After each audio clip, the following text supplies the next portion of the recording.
For years, the WRX has been a celebrated choice for a great sports car right about $30,000. But then the BRZ and its sisters showed up and it became the car of the moment, the instant icon compared to, well, frankly, every car I can possibly think of.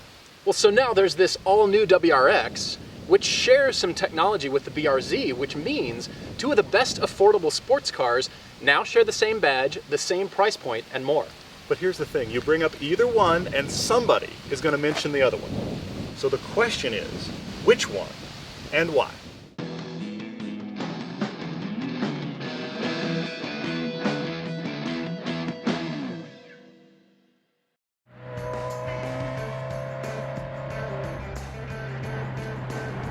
This is the brand new 2015 WRX.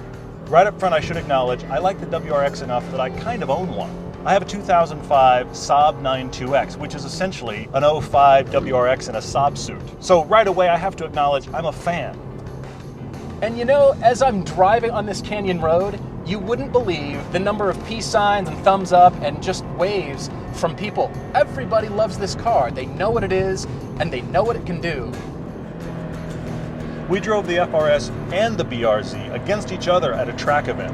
And we've driven the FRS against some competition before. So this isn't really a new car for us to discuss. This car may not be the new story, the new kid, but it's still getting accolades. It's still being discussed as one of the best cars available. There's a reason for that. Jumping back into the BRZ reminds me of why this car is so fantastic. We had to bring the BRZ along because of the comparisons. And you wouldn't believe the direct seat-to-seat comparison feel that we are noting hopping right out of the BRZ into the WRX. When the last WRX ended, Subaru talked about the fact they were going to take it away from the Impreza and make it its own line. It's going to be an all-new chassis. It's going to be totally different.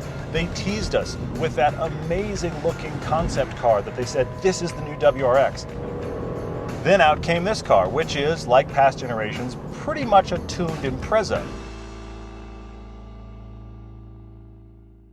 Do you remember the concept car?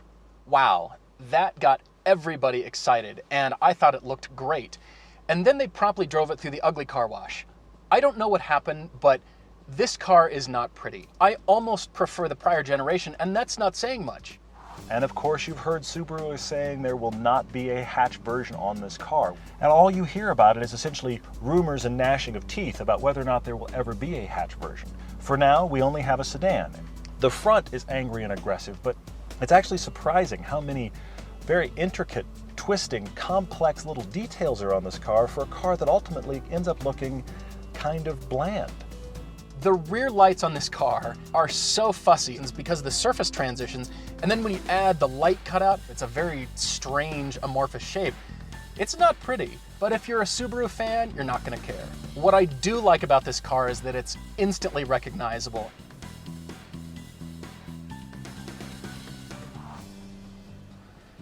The styling on the BRZ, well, surprise, it looks like an FRS, which means I feel about the same about it.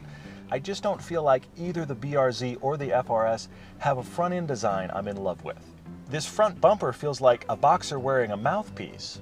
Now Todd's gonna tell you it looks like a mouthguard, and he doesn't really like that. Personally, I prefer the styling of the BRZ over the FRS, over the GT86. I like this car better. I love the front clip, and the BRZ is more sophisticated.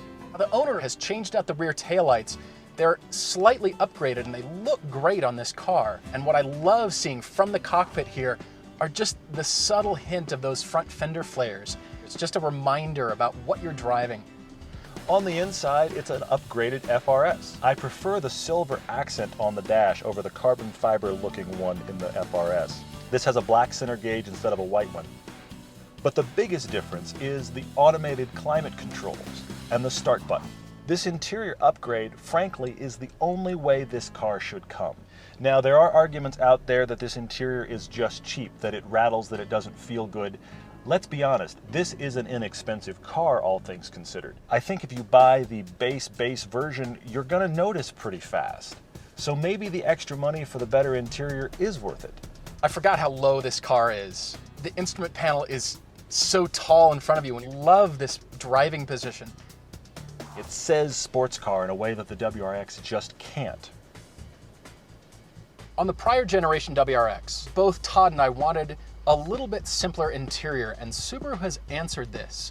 It's still got that Subaru flavor, but it's a simpler, cleaner design, and it works. It has a little bit of utilitarian feel in it. The visibility is like a fishbowl, it's great. Everything is really easy to reach. You're very upright. Everything is usable. It's just not very exciting. You're gonna be really busy when you're driving this car, and you're not gonna be paying attention much to the interior. What is different about the WRX is the seats, and they're great. I have no complaints anymore. For a car loaded up like this one that's still just under 30 grand, this is a really solid, impressive place to be.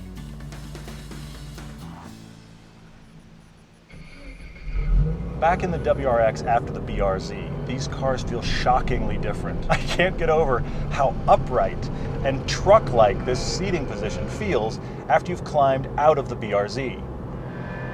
This is a different engine than the prior generation. It's a 2-liter. As a matter of fact, the heart of the BRZ beats inside of the WRX. But here it's turbocharged. In fact, it's exactly the way Subaru puts it in their current Forester. Now, when I first jumped in the car, I admit that I went looking for boost, and the WRX served up a giant scoop of turbo and really surprised me. Older WRX, that turbo didn't really get going full force till 3,500, 4,000 RPMs. Here, you're feeling pretty solid turbo boost as low as 2,500. You launch this car right into power.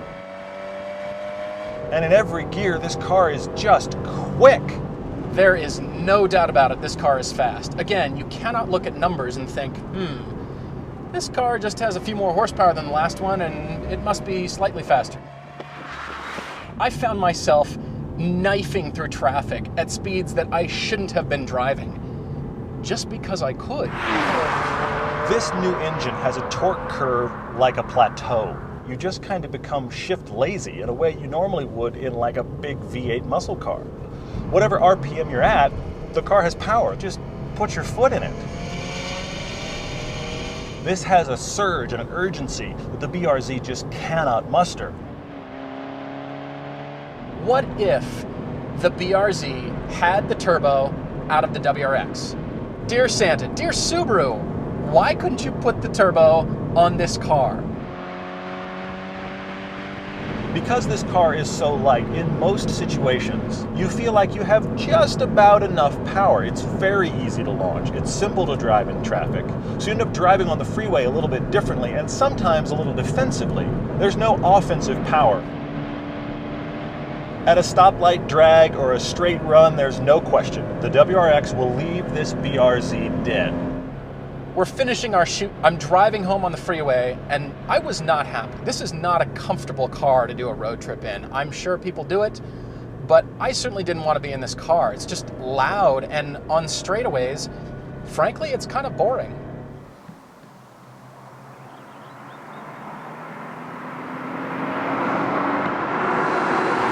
Now you have to ask yourself the kind of driving you most enjoy, or let's be honest, you're most likely to do. If you're the kind of driver who likes to sniper through your commute and just shoot your way through tiny holes in traffic, this is the car for you.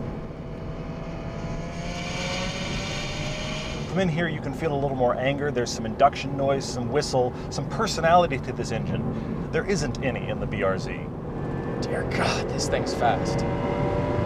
Okay, I lied. There was one other thing that I don't like about this car, and that is the shifter. Now, it's got 6 gears, which I love, that's great, but every time I shift, I feel like I'm fighting a garden gnome on the other end of the lever that doesn't want me to choose that gear.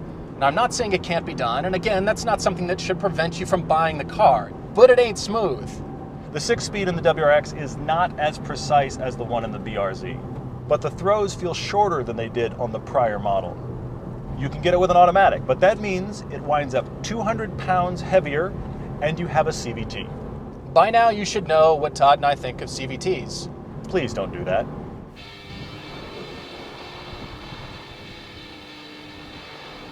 Now, I've heard people complain that they test drove one of these cars and they didn't like it and it was terrible. And my question to you is, where did you test drive it? Because if you drove it around a city or around a block like most dealerships will have, you're not going to enjoy this car. It's not going to be fun doing that.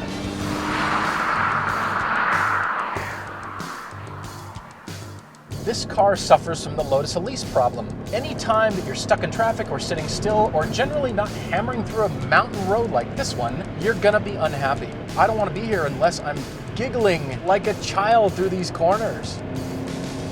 But when you are on a mountain road, this car comes alive in your hands. And the way it rotates, that low center of gravity, the way it plants itself through corners, frankly, this is the driver's car.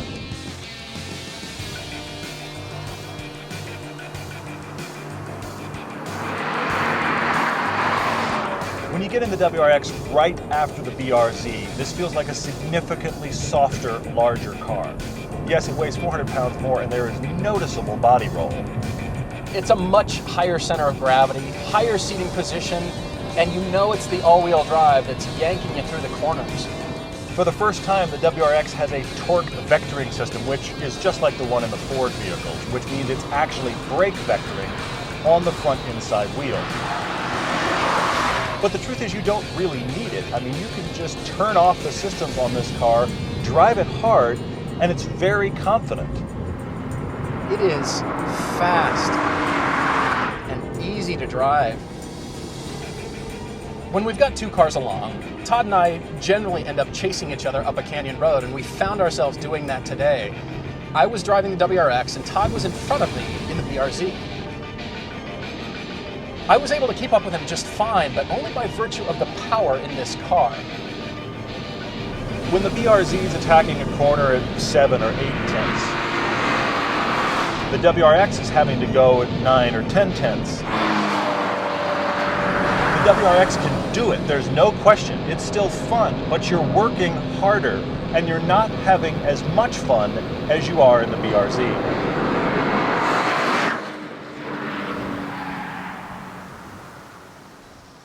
And what's insane is to think about the fact that the WRX has Dunlop performance tires on it. This has the crappy Prius Eco tires.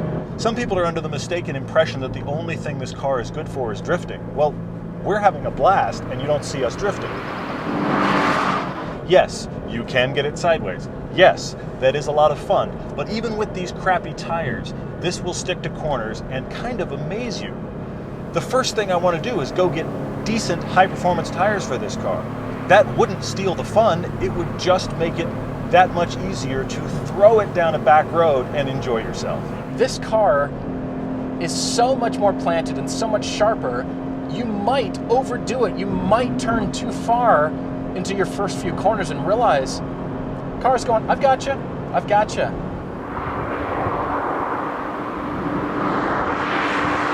And so therefore you can increase your speeds faster through these corners. It's really something else.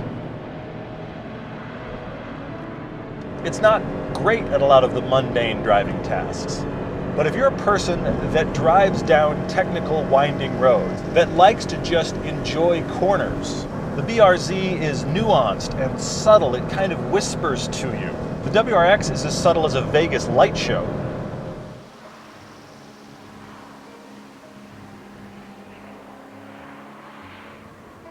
I'm wondering if the BRZ didn't exist, if the twins, the GT86, the FRS, if that car didn't exist, prior to this car, would the WRX be as good as it is?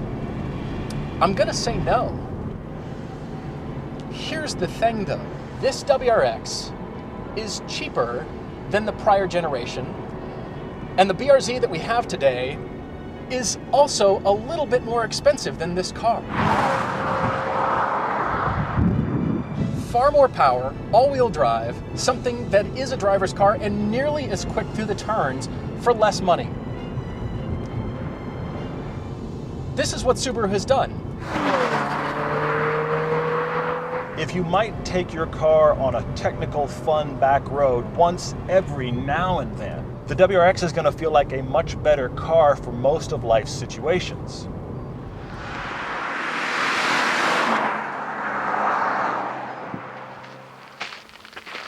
These are great cars, but for me it's created a discussion and a little bit of a bone to pick with Subaru, I think. This is the Porsche problem at 30 grand. Okay. Here's the 911. That's the Cayman. That's the better chassis, but this is the more usable, the better known icon that you can get in a couple variations. That car needs the big engine, just like the Cayman needs the 911 engine. It does, and they won't do it. There's still a problem. They're the same price. All things being equal, Yeah, that's true.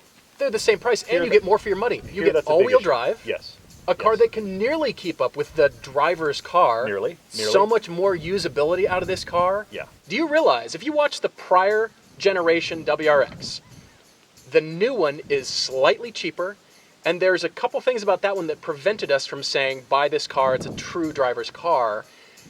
They've solved that with this one. Yes. It's really fast, faster than you think. Even with the better engine, that would still be a car for a niche buyer. It is. It's still just now a fast BRZ. I am that niche buyer. Please give me the turbo. But it still would be a niche car. This is an amazing car for the money. I have to give it 4 stars. It just does so much and can be a car that does everything you need.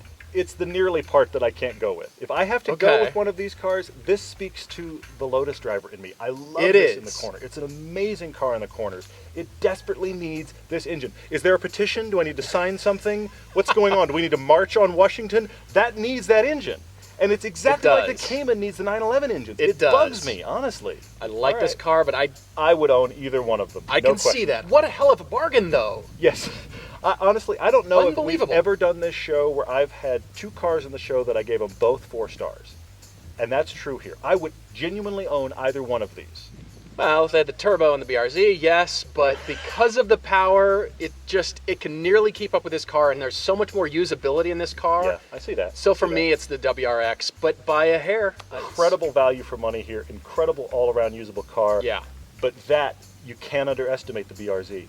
So if they put that engine in this car, that would just make it a fast BRZ. But they're not going to do that. Nobody cares what I think. Nobody cares.